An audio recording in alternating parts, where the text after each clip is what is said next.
दाइ केही देख्दैन यहाँ चाहिँ राख्नु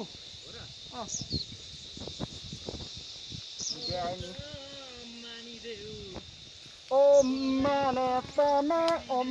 ओम माने दाइ यहाँ चाहिँ नि बुद्धको मूर्ति बनाएको छ भन्दैछ पुरा लेरङदेखि देखिने गरी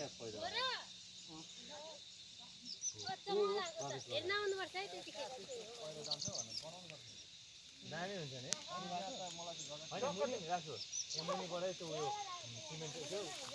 ढुङ्गाले क्या त्यो छ नि चक्का फेरि यहाँ बुद्धको मूर्ति बनाउनु भएन नि लेरङ यताबाट यस्तो